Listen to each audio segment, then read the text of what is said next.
What's up everyone, it's day 63 in the Big Brother 24 house, and there's a song that y'all might know by a man named Frankie Valli, and he sang about 1963, so here we go with day 63. Oh, what a game! Early September in 22, here's a pic of BB5's Drew. Oh, I remember what a game. Oh, what a show. Brittany's game has gone right out the door. Kyle and Alyssa, they f***ed on the floor. Oh, I remember what a game. Folks, we've got so much to talk about, so welcome to your live feed update. Alright gang, now right before we get started, if you haven't already and you want quick, concise and fun Big Brother videos on your YouTube feed, hit the subscribe button and also hit the like button and the bell icon to get notified every single time a brand new upload goes live. That's 3 buttons, folks. Say it with me. Subscribe, like, bell. Smash them. Okay, question of the day now, folks. And a question that has kind of gone on throughout the entire season in the ups and downs and the roller coaster of Big Brother 24 is this one of the best seasons of all time? Because I see a lot of people saying this is the best one in modern day. This is the best one since 16. But I want to know, where does it land for everybody? Is it one of the best? Is it one of the worst? Is it in the middle? Let me know all of your thoughts in the comment section below. For me, it's been... I'm struggling to answer it again because it's been a roller coaster. I'm going to let y'all answer that one, folks. Is this one of the best seasons of Big Brother, or is it not? Okay, quick vote talk before we get into everything, because it's still looking like, and I know this is going to be a lot of people's happy moment in the day, if this is the only happy moment that you have, it's that Terence is most likely still being evicted on Thursday night. He will be the first victim of the double, because that's what we've got to remember as well. And now, of course, in double eviction, we have one whole week that plays out in one night. Now, yes, we've had a double eviction already this season, but it wasn't a traditional one. It was 2 different games that had already made their minds up going into the episode. So that's the beauty of double eviction. Yes, it can be predictable because we all know who people are going to target, and there's usually a common person that everybody rallies around. But there's always that feeling of going into a double, even when it's the worst season ever, we kind of go, come on, please let something good happen here. And it 9 times out of 10 doesn't. We lost Tiffany last year in the double. That sucked. I'm trying to think who else we've lost in doubles as years have gone by. But anyway, it's been predictable is essentially what's going on there. So my prediction, I think it's going to be Taylor or Michael. That's going to be number 2 to go. I could be incredibly out of touch there. That's just my prediction. One man's opinion. That's what what do y'all think? Do y'all think it's going to be Taylor or Michael as number 2? I just think Terence will be 100% the first. Terence is going to be juror number 5. And also, let me talk about this for a moment. The power of veto wasn't used. Let me just clarify that. It wasn't used, and I'm assuming Michael did what he said he was going to do in the veto ceremony, because a couple of days back we talked about how Terence had kind of been, right after he'd been put on the block, he was telling Michael, in a way, he wasn't saying it directly, but in a way that he was going to poison the jury against him. You know, this game is played very different when you're on the other side, when you're on the side of the jury. And I don't... threatening the hand that feeds you, the HOH, risky move, I know. And some could say, we could make the argument, oh yes, Terence's back's against the wall, he's just doing what he can to get through. But in my eyes, I see that as bad gameplay. I feel like there's other ways to do it by not threatening the head of household, right? This game so far has been quite fluid, and it hasn't been a follow the HOH kind of season. It has indeed been, if you can speak to that group of people over there and grab somebody from there and grab someone from over there too and bring them together for a common consensus for even 1 week to create a big-ass alliance, that's probably going to crumble in 3. It could work. So not for a moment I can give Terence credit or anything, because I do think it's more than possible for him to have flipped the table on Alyssa. But it appears that he couldn't do that. But anyway, Michael had decided to combat Terence trying to poison the jury against me. I'm going to talk about this in my veto speech, because of course in the jury, when they say, should we take a look at the week, and they do like really, really bad porn acting, like they put the the VHS in usually because it's 1999, and they watch the ceremonies and they watch who won the competitions, etc. So them watching the veto ceremony, they'll see Michael saying, "Terence, your threats to poison the jury against me ain't going to work. I'm not using the veto on you." So then when Terence does go into the jury and he starts to spread poison and spread lies about Michael, they're less likely to buy it. They're not going to lap it up because they know that Terence's intention going into the jury was to try and flip the game against Michael. Very smart move on Michael's part, if you ask me, and I do hope that he did that at the veto ceremony. Now, a proposed final three plan between Turner, Monty and Michael has came into fruition, folks. It's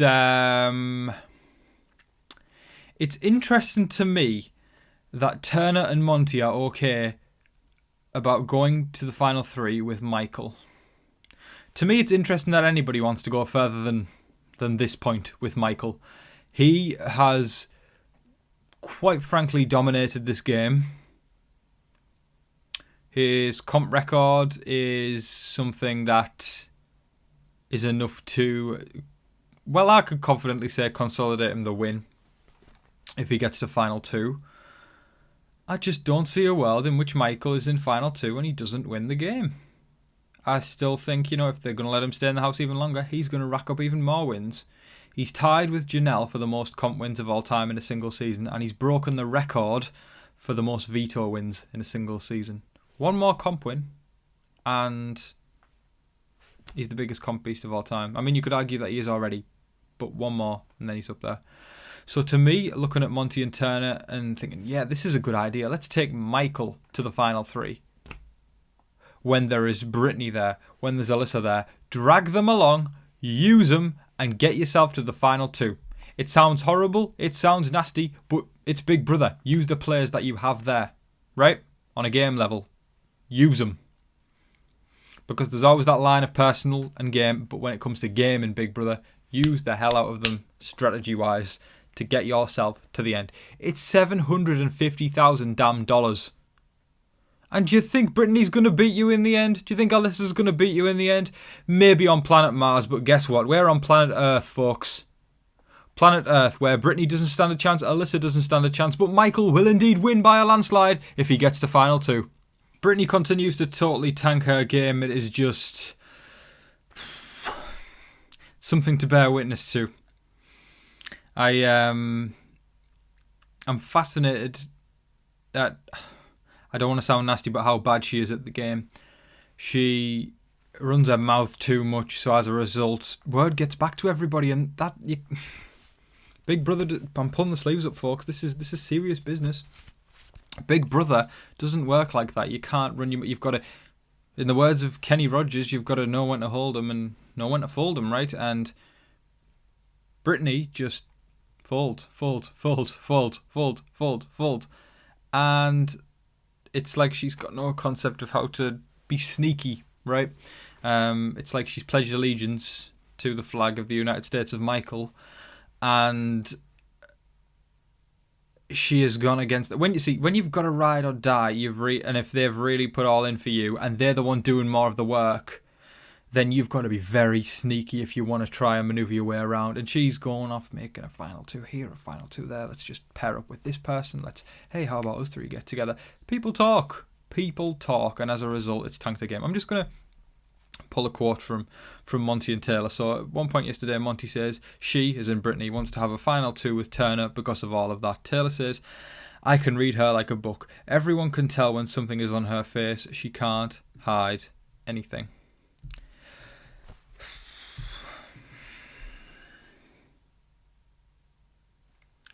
The thing is, Brittany seems to have gone into meltdown mode since the BB comic, which was supposedly Brit Flea, alluding that she latches on. So maybe that's got into her head, and as a result, she started to spiral because there's no other explanation for it. Yes, like she's always, we know since day one she's run her mouth, but I think that must have really hit her, and I don't even know. It's just like everybody can see through a transparent game. For somebody like that to win in the final two, you have to be sat next to, I don't know, Raven from 19 or somebody who's, or like Kevin on 22. Because, God, I will never sing Kevin's praises on 22. I just thought, what I didn't like about I'm going off on a tangent here, but what I didn't like about Kevin on 22 was the fact that he was supposed to be an all-star, and all he did was whinge and cry when he didn't get his own way. And he would cry that all of his allies were getting sent home after literally selling them all out to Cody and the gang. He would literally just go up to them and sell them out, and then he'd cry that they'd been evicted. And then all of a sudden, what did he get? 8th? Something like that? He was 9th or 8th or something. What do you expect? What do you expect, right? You've got to have self-awareness in the game, and I don't think Brittany's got it, is the parable of this. Self-awareness is key. Let's try and end on a higher note. A Kevin that I do like, in fact love, is Kevin from 19. Amazing guy, who I look up to and have done since I watched him play. That's a positive note. That is all of your live feed updates for today, folks. I thoroughly hope you all enjoyed watching. It's getting to that point in the game as it gets towards the end of every year of Big Brother where it just starts to slow the down. And we're finding ourselves going, God, can this week just come to an end? Hopefully things speed up in the double. I mean, this week's just kind of been the downfall of Brittany. And that's it. But hey, we still have fun on TV Talks with Tom. At least we try to. And I hope everybody's still enjoying the videos, for goodness sake, because following Big Brother, like I say, when it gets down to the wire, it's like, you know, the dynamics are so tightly packed where we've watched at the beginning of the season, in the middle of the season, you can speculate who's going to flip, who's going to do this. There's so many people, something's got to go wrong, and it has done all season long. We're going from 7 to 5 by the end of Thursday night this week. So things are now at a point where we're kind of just like waiting for the clock to run out, if that makes sense. Like the sun timer, we're waiting for that to run, and just hoping and praying that some more fun stuff is going to happen. But as of right now, it's, I mean, I guess you could draw a little bit of entertainment from the downfall of Brittany, because at the end of the day, it's a game, and she's ruined her own game, folks. And I'd love to hear everybody's thoughts about that in the comment section below. I hope everybody's having a great week so far. I certainly am. And that was so weird. I'm having a great week, folks. But I hope you all are too. Okay, I'll say as I always do. Make sure that you're all staying safe, staying positive, staying healthy out there. And remember to be kind to one another. But in the meantime, please don't forget to like, share, comment, subscribe, do all of that wonderful stuff. But until your next live feed update, I've been your host, Tom Vasey. Good night.